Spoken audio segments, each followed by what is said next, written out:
Hello friends, welcome to మా honey home.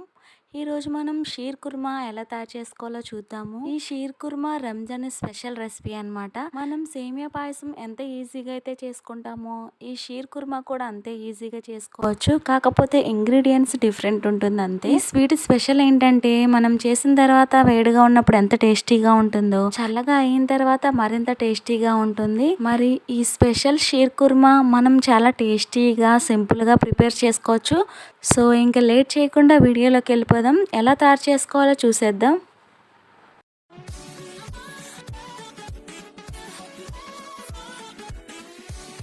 Shear kurma తయారు చేసుకోవడానికి ముందుగా డ్రై ఫ్రూట్స్ ని నానబెట్టుకోవాలన్నమాట. ముందుగా 2 లేదా 3 వెండి ఖర్జూరం, తర్వాత మిగిలిన డ్రై ఫ్రూట్స్ అన్ని 1 టీ స్పూన్ చొప్పున వేసుకోవాలన్నమాట.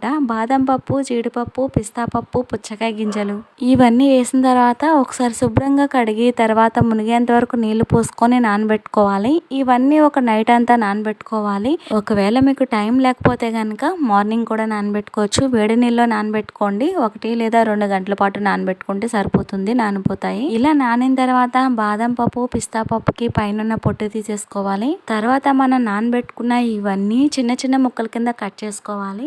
బాదం పప్పు అయినా, జీడిపప్పు అయినా, పిస్తా, ఎండి ఖర్జూరం ఇవన్నీ వీళ్ళనంత చిన్నగా కట్ చేసుకోవాలి. వీటితో పాటుగా 2 టేబుల్ స్పూన్ల చిరోంజి గింజలు వేసుకోవాలి. ఇవి మనకి సూపర్ మార్కెట్ లో దొరుకుతాయి లేదా ఆన్లైన్ లోనే ఉంటాయి, ఒకసారి చెక్ చేయండి. నెక్స్ట్ ఇందులో 1 టీ స్పూన్ కిస్మిస్ కూడా వేసుకొని ఇవన్నీ పక్కన పెట్టుకోవాలి. ఇప్పుడు ఒక కప్పు వరకు అయితే ఇలాంటి సేమియా తీసుకోవాలి. సన్నటి సేమియా, మనం ఎక్కువగా వాడే పాయసం కోసం వాడే సేమియా కాకుండా ఇలాంటి సన్నటి సేమియా తీసుకోవాలి. ఈ సేమియా మనకి పొడవుగా గానీ రౌండ్ గా గానీ ఉంటాయి. ఇప్పుడు వీటిని చిన్న చిన్నగా చేసుకోవాలి. 1 కప్పు వరకు అయితే తీసుకోవాలి. మనకి సూపర్ మార్కెట్ లో ఎక్కడైనా ఉంటాయండి. ఇలా చిన్నగా చేసుకున్న తర్వాత పక్కన పెట్టుకొని తర్వాత స్టవ్ పైన కడాయి పెట్టుకొని అందులో 1 టీ స్పూన్ వరకు నెయ్యి వేసుకొని మనం నానబెట్టుకొని చిన్నగా కట్ చేసుకున్న డ్రై ఫ్రూట్స్ మొత్తాన్ని వేసుకొని వీటన్నిటిని నేతిలో కొద్దిసేపు ఫ్రై చేసుకోవాలి. మంట లో ఫ్లేమ్ లో పెట్టుకొని మనకి మాడకూడదు, కొంచెం ఏగితే సరిపోతుందండి. ఒక 2 నిమిషాలు నెమ్మదిగా ఫ్రై చేసుకోవాలి. ఇవి లైట్ గా ఏగాక ఇందులోనే సేమియా వేసుకొని లైట్ గా ఏగనివ్వాలి నేతిలో,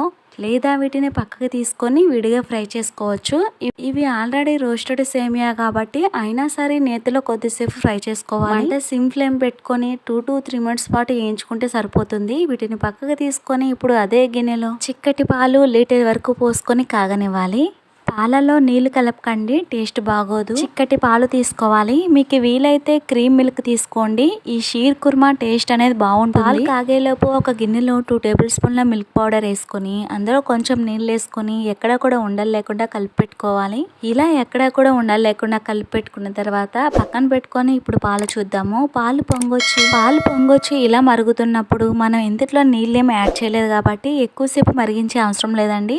ఇలా ఒక పొంగొచ్చిన వెంటనే నిదానంగా కలుపుకొని మంట ఇప్పుడు సిమ్ ఫ్లేమ్ లో పెట్టేసుకోవాలి. ఇప్పుడు ఈ పాలల్లో ఈ షీర్ కుర్మా మరింత రుచిగా రావడానికి ఇందులో 2 టేబుల్ స్పూన్ల మిల్క్ పౌడర్ వేసుకోవాలి. మిల్క్ పౌడర్ డైరెక్ట్ గా వేసుకుంటే మనకి గడ్డల కింద కట్టేస్తారు కాబట్టి ఒక గిన్నెలో వేసుకొని కొంచెం నీళ్ళు వేసుకొని ఎక్కడ కూడా ఉండలు లేకుండా కలుపుకొని వేసుకుంటే పాలల్లో వేసిన వెంటనే చక్కగా కలిసిపోతుంది. ఈ పాలు ఇప్పుడు మరింత తిక్కుగా అవుతాయి. నెక్స్ట్ ఇందులో స్వీట్నెస్ కు సరిపడా పంచదార వేసుకోవాలి. ఒక అరకప్పు అయితే వేసుకోండి. మనం పాలలో పంచదార ఎలా అయితే వేసుకుంటామో ఫస్ట్ కొంచెం వేసుకొని టేస్ట్ చూసుకొని మీ టేస్ట్ని బట్టి వేసుకోవచ్చు. తర్వాత మిల్క్ పౌడర్ కు బదులుగా కోవా వేసుకోవచ్చు, కండెన్స్డ్ మిల్క్ వేసుకోవచ్చు. ఈ మూడిట్లో ఏదో ఒకటి వేసుకోండి, టేస్ట్ అనేది బాగుంటుంది. ఒకవేళ లేకపోతే అంటే దగ్గరలో లేకపోతే కనుక పంచదారతో కూడా చేసుకోవచ్చు. పంచదార పూర్తిగా కరిగిన తర్వాత టేస్ట్ చూసుకొని సరిపోకపోతే కనుక మళ్ళీ యాడ్ చేసుకోండి. పంచదార వేసుకొని స్వీట్నెస్ సరిపోయిన తర్వాత ఇందులో యాలకులు 2-3 చెదగొట్టుకొని వేసుకొని అంతా కూడా ఒకసారి కలిపేసుకొని మనం వేయించి పక్కన పెట్టుకున్న సేమియాని డ్రై ఫ్రూట్స్ ని కూడా వేసేసేయండి. పాలలో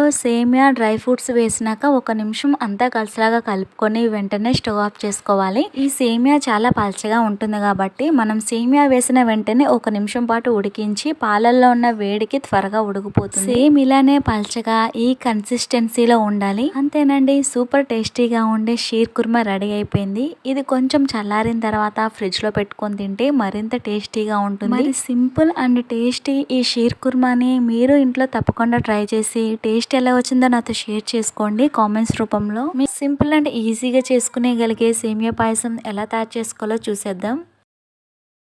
స్టవ్ పైన ప్యాన్ పెట్టుకొని అందులో 1 టీ స్పూన్ నెయ్యి వేసుకొని 2 టేబుల్ స్పూన్ల మీకు నచ్చిన డ్రై ఫ్రూట్స్ వేసుకొని దోరగా ఫ్రై చేసుకోవాలి. డ్రై ఫ్రూట్స్ ఫ్రై చేసుకునేటప్పుడు మంట లో ఫ్లేమ్లో పెట్టుకొని నిదానంగా మంచి గోల్డెన్ కలర్ వచ్చేంత వరకు ఫ్రై చేసుకుని తర్వాత ఒక బౌల్లోకి తీసుకొని పక్కన పెట్టుకోవాలి.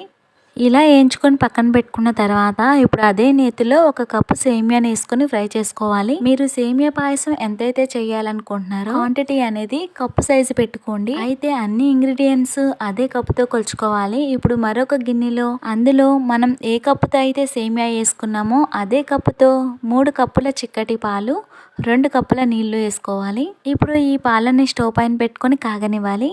ఇప్పుడు సేమియా చూద్దాము.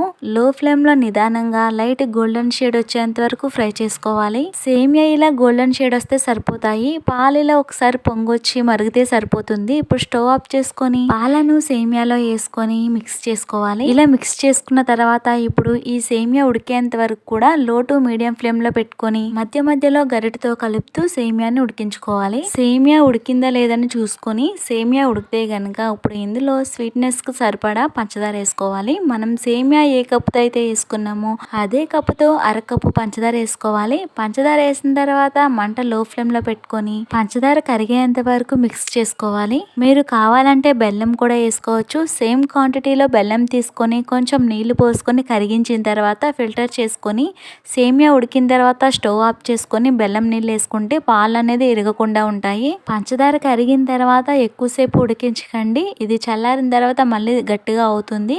ఇలా మనకి పాలు కింద ఉన్నప్పుడే ఇందిట్లో ఇప్పుడు ఒక 2-3 యాలకులు వేసుకోవాలి చితగొట్టుకొని. యాలకుల ఫ్లేవర్ సేమియాకు పట్టే వరకు ఇలా 1 నిమిషం పాటు సిమ్ ఫ్లేమ్లో ఉడికించి తర్వాత మనం వేయించుకున్న డ్రై ఫ్రూట్స్ ఇందుట్లో వేసుకొని స్టవ్ ఆఫ్ చేసుకొని పక్కకు దించేసుకోండి. అంతే, టేస్టీ సేమియా పాయసం రెడీ. ఇప్పుడు ఒక బౌల్లోకి తీసుకొని సర్వ్ చేసుకుంటే ఎంతో టేస్టీగా ఉండే సేమియా పాయసం రెడీ. స్వీట్ రెసిపీలు మీకు నచ్చినట్లయితే మీరు తప్పకుండా ట్రై చేయండి. ఈ రెసిపీలు మీకు నచ్చినట్లయితే లైక్ చేయండి, షేర్ చేయండి. మరిన్ని ఈజీ రెసిపీస్ కోసం సబ్స్క్రైబ్ చేయండి. Thank you for watching.